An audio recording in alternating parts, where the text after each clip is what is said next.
నమస్తే, welcome to Suman TV. నేను హరిత. పేటీఎంకు సంబంధించి రకరకాల న్యూస్ ట్రెండ్ అవుతున్నాయి. పేటీఎం ఈ మంత్ ఎండ్ వరకే పనిచేస్తుందని, పేటీఎం తీవ్ర సంక్షోభంలో ఇరుక్కుందని ఇలాంటి వార్తలు ఎన్నో చూస్తున్నాం. అసలు ఇందులో వాస్తవం ఎంత? దీని గురించి ఇప్పుడు మనం మాట్లాడబోతున్నాం. లైవ్లో మనతో మాట్లాడడానికి రెడీగా ఉన్నారు సర్టిఫైడ్ ఫైనాన్స్ ప్లానర్ లీలా రవికాంత్. నమస్తే రవికాంత్ గారు. నమస్తే మేడం. ప్రముఖ డిజిటల్ పేమెంట్ సంస్థ పేటీఎంకు సంబంధించి రకరకాల న్యూస్ వైరల్ అవుతున్నాయి. తీవ్ర సంక్షోభంలో పేటీఎం ఇరుక్కుందని, ఇందులో వాస్తవం ఉందంటారా? ఆర్గానిక్ పద్ధతిలో మీ చర్మాన్ని తెల్లగా మార్చుకోవాలనుకుంటున్నారా? సంప్రదించండి డాక్టర్ మాధవిని. మేడం, ఈ న్యూస్ ని రెండు రకాలుగా చూడాలి మేడం. అంటే ఒకటి, payments bank, Paytm payments bank యొక్క లైసెన్స్ రద్దు చేసింది, కానీ పేటిఎం యొక్క యాప్ యొక్క లైసెన్స్ రద్దు చేయలేదు. అంటే యూపీఐ ద్వారా ట్రాన్సాక్షన్ చేసుకునేవన్నీ మీ రెగ్యులర్ బ్యాంక్ ద్వారా కనెక్ట్ చేసుకుని మీరు చేసుకోవచ్చు. దాంట్లో ఏ రకమైన ఇది లేదు. కానీ దాన్ని పేటిఎం యొక్క పేమెంట్స్ బ్యాంక్కి లింక్ చేస్తే గనక ఈ ప్రాబ్లం వస్తుంది. సో ఇప్పుడు ఏదర్ రెగ్యులర్గా యూజ్ చేస్తున్న కూరగాయల దగ్గర నుంచి పెద్ద పెద్ద బిజినెస్ హాస్పిటల్స్ వరకు ఏదైనా సరే పేమెంట్స్ బ్యాంక్ని లింక్ చేస్తే గనక ఇష్యూ అండి. అంతేగాని మీ ఎస్బీఐ అకౌంట్ లేకపోతే union bank account, ICICI bank account link చేస్తే దానికి ఏ రకమైన ప్రాబ్లం లేదు. రెగ్యులర్ ట్రాన్సాక్షన్ చేసుకోవచ్చా? చేసుకోవచ్చు. యూపీఐ ట్రాన్సాక్షన్ ఏదైనా చేసుకోవచ్చు.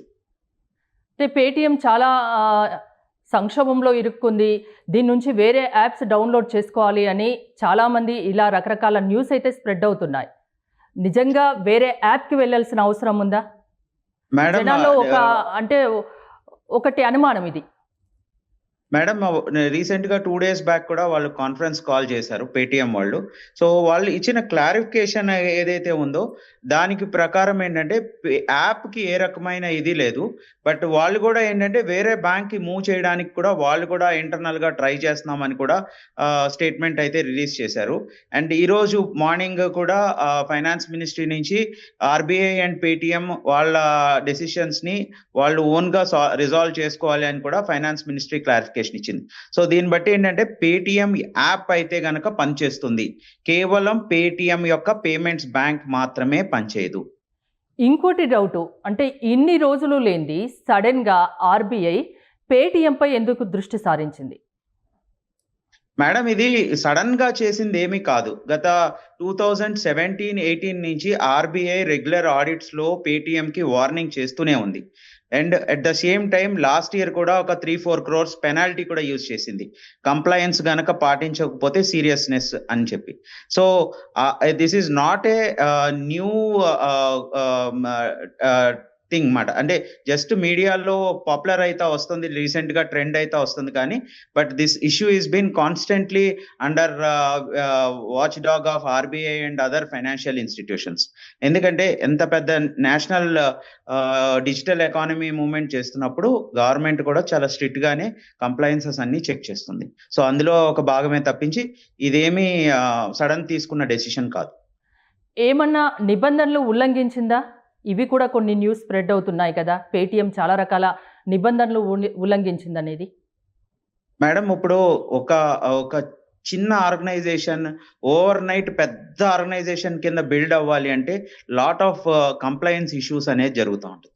సో గత మన 9 years 10 years లో అంటే డిమానిటైజేషన్ దగ్గర నుంచి ఈ డిజిటల్ ఎకానమీ కన్వర్ట్ అవుతున్నప్పుడు చాలా స్పీడ్గా డిజిటల్ కి మూవ్ అయ్యాం. ఈ టైంలో చాలా నిబంధనలు చాలా కంపెనీలు, పెద్ద కంపెనీలే కాదు చిన్న కంపెనీలు కూడా చాలా వరకు పాటించట్లేదు. బట్ రెగ్యులరైజేషన్ అనేది ఏదైతే ప్రాసెస్ ఉంటుందో దాన్ని కూడా ఇగ్నోర్ చేసినప్పుడే ఆర్బీఐ కానీ చట్టం కానీ దాని పని తను చూస్తుంది. రవికాంత్ గారు, పేటిఎంకు సంబంధించి ఈడీ అండ్ ఎఫ్ఐయు ఆర్బీఐని నివేదిక కోరినట్లు కూడా వార్తలు వస్తున్నాయి. ఇది ఎంతవరకు వాస్తవం? ఎస్, ఆర్బీఐ ఏదైతే ఉందో ఎప్పుడైనా మనీ లాండరింగ్ అంటే పాన్ నెంబర్స్ కానీ ఇవన్నీ డిస్టర్బ్ అయినప్పుడు దే కెన్ ఆస్క్ ఎవ్రీబడి, అంటే రెస్పెక్టివ్ ఏజెన్సీస్ ని నివేదిక అడగడంలో తప్పు లేదు. అండ్ ఈ విషయంలో పాన్ నెంబర్స్ ని ఒకే అకౌంట్ కి లేకపోతే 1000 అకౌంట్స్ కి ఒకే పాన్ నెంబర్ యూజ్ చేయడం, ఇట్లాంటి ట్రాన్సాక్షన్స్ ఏవైతే ఇన్ఫర్మేషన్ వస్తుంది అంటే మార్కెట్ లో వస్తుందో అలాంటి ట్రాన్సాక్షన్స్ కనుక జరిగి ఉంటే కనుక తప్పకుండా ఆర్బీఐ ఇన్కమ్ ట్యాక్స్ డిపార్ట్మెంట్ ని కూడా అడగచ్చు, ఎందుకంటే పాన్ అవన్నీ వాళ్ళకి రిలేటెడ్ కాబట్టి. At the same time ED and FIU నుంచి కూడా వాళ్ళకు సంబంధించిన ఇన్ఫర్మేషన్ తీసుకోవచ్చు, దాంట్లో తప్పులేదు. And this is compliance issue. ఫ్యూచర్లో పేటీఎం దీనివల్ల ఏమన్నా ప్రాబ్లమ్స్ ఫేస్ చేయబోతుందా? తప్పకుండా అండి. దీనికి 2 రకాల ఇష్యూస్ అండి. ఒకటి వాళ్ళ యొక్క బ్రాండ్ ఇమేజ్ ఏదైతే ఉందో అది దెబ్బతింటుంది. రెండోది ఏంటంటే వాళ్ళు గ్రో అయ్యారు చాలా స్పీడ్గా. ఈరోజు 9 crore 10 crore కస్టమర్స్ వాళ్ళకు ఉన్నారు. సో ఇంత ఫాస్ట్గా గ్రో అయిన సిచ్యువేషన్లో ఏంటంటే వాళ్ళ మార్కెట్ వాల్యూ కానీ లేకపోతే వాళ్ళకున్న టెక్నాలజీ పీపుల్ కూడా చాలా ఇష్యూస్ వస్తున్నాయి.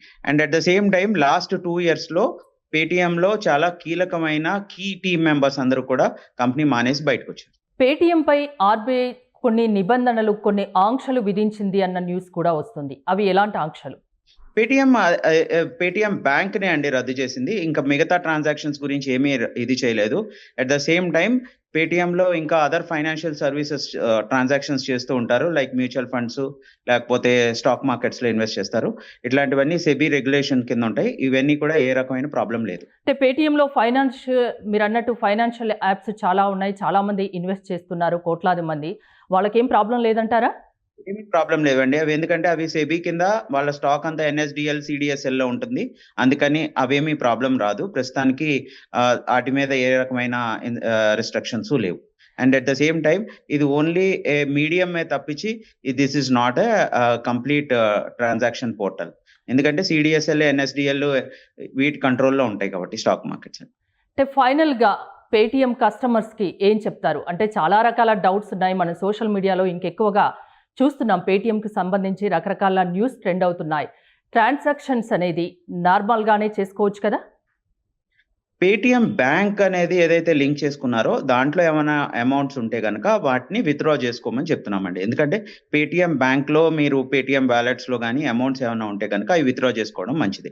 At the same time Paytm FASTag tag కూడా ఉంది, అదైతే కంప్లీట్గా డిజేబుల్ అయిపోతుంది, ఎందుకంటే అది పేటీఎం బ్యాంక్కి లింక్ అయింది కాబట్టి. సో ఫాస్టాగ్ యూజర్స్ అందరూ Paytm FASTag users, not FASTag users. పేటీఎంలో యాప్ ద్వారా ఫాస్టాగ్ యూజర్స్ అందరూ కొత్త ట్యాగ్ చేసుకోవడం బెస్ట్, ఎందుకంటే మళ్ళీ వాళ్ళు వేరే బ్యాంక్తో కనెక్ట్ అయ్యి వచ్చేసరికి చాలా టైం పడుతుంది.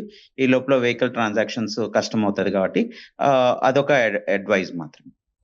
థ్యాంక్ యూ రవికాంత్ గారు. పేటీఎంకు సంబంధించి చాలా డౌట్స్ని మీరు క్లారిఫై చేశారు. Thank you so much. Thank you madam.